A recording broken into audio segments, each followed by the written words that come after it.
So you are self-employed and you want to buy a house and you're wondering, how the heck am I going to do it? Because it's harder when you're self-employed, right?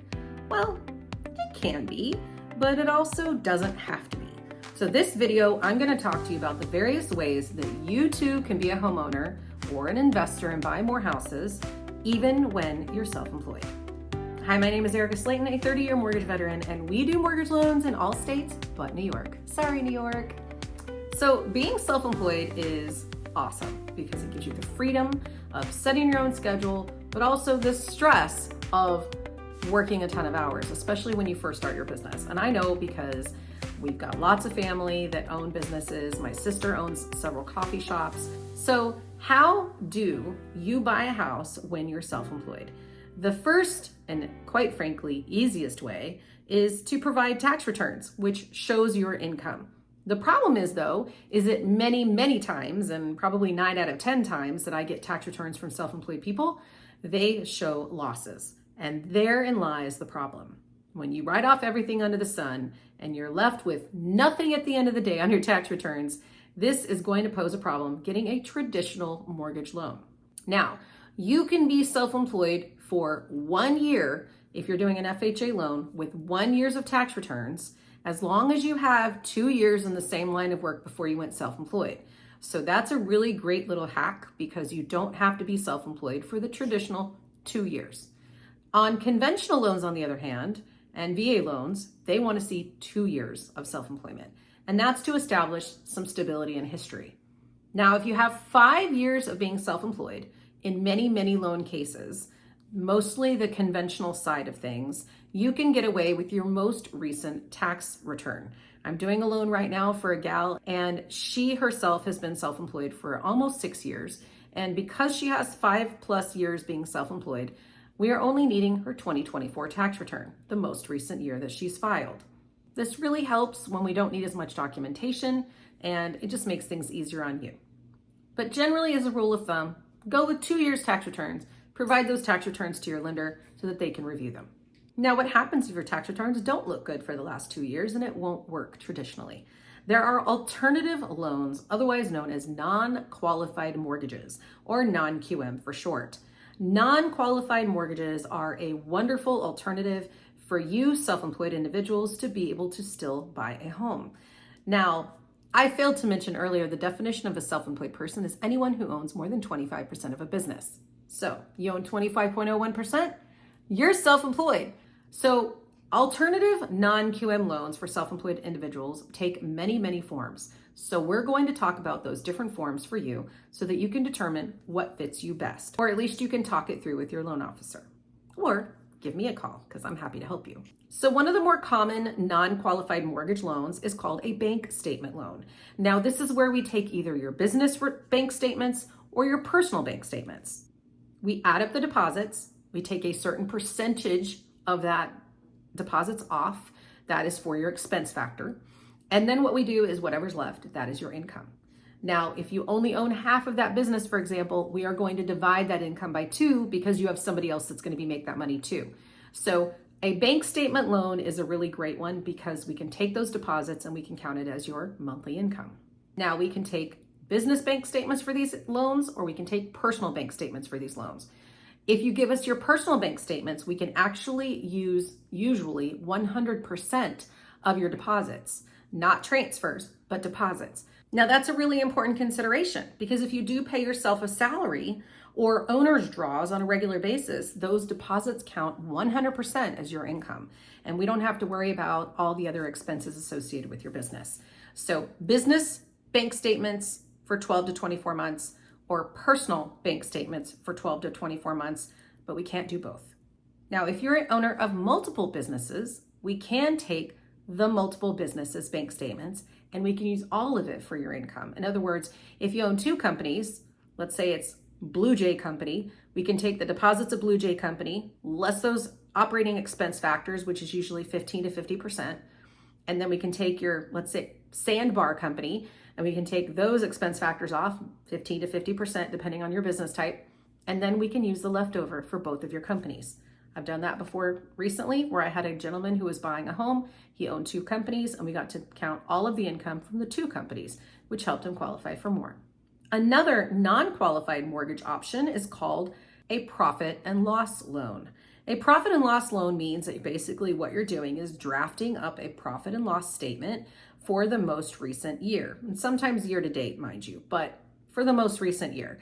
Your CPA has to sign off on it, or each investor is different as far as the tax person and what their credentials and qualifications are to sign off on that profit and loss loan. They do prefer CPAs because they are licensed. And they also usually will be acceptable of an EA or an enrolled agent. Most of the time, a regular tax preparer that just has a tax preparer number will not be acceptable for the profit and loss loan. But again, each investor is different. This is a great loan because essentially what it does is it takes that bottom line off that profit and loss that says your net income is $150,000 last year. That is the income of your company. Again, if you own 50% of the company, you'll take that number by half and we'll be able to use $75,000 for you. But if you're a 100% owner, whatever that net income number is, that's your income. Now, if you get a 1099 every year, this is an exciting option because a 1099 is a report to the federal government of how much money you made. So instead of giving us tax returns, you can give me a 1099 and then I can use that for your income. If you're not issued a 1099 though, you can't do that kind of loan. So you would want to stick with the bank statements, the tax returns, or the profit and loss statement loan. So those are your alternatives if you're self-employed. Now, with every pro, meaning you get a loan, there is a con, meaning you could pay a higher rate. On a non-qualified mortgage, because it is not qualified, meaning that it does not meet the government standards for a Fannie Mae or a Freddie Mac conventional loan, you're gonna pay a higher interest rate. The lower your credit score, the higher the rate will be. On the other hand, the other downside to a non-qualified mortgage loan is an increased down payment. You could see a 10% down requirement. However, in most cases, 15 to 20% is very standard. So I always say to people, you're either gonna pay the IRS or you're gonna pay your mortgage company. One way or the other, the money is gonna go out to buy your house. To pay the IRS, the taxes that you owe, or pay your mortgage company a higher rate and a higher down payment because of how your tax returns look. It's really important for you to understand that with non-qualified mortgage loans, not everyone does them. Most institutions that are mortgage bankers and brokers do them. However, not all loan officers are good at them. So it's really important for you to talk to the loan officer that you're interviewing to do your home loan and make sure that they're credentialed. In other words, do they know what they're doing? Have they done them before? How many do they do? How many self-employed people have you worked with in your career? And now some may not know that off the top of their head, but for example, before I was mortgage lending 30 years ago, I did analysis for a local regional bank, and all I did was review tax returns literally all day long for 2 years. So tax returns and self-employed is kind of my jam. Now, what are the other things you just need to be aware of when you're doing a self-employed loan, especially on the non-qualified mortgage side?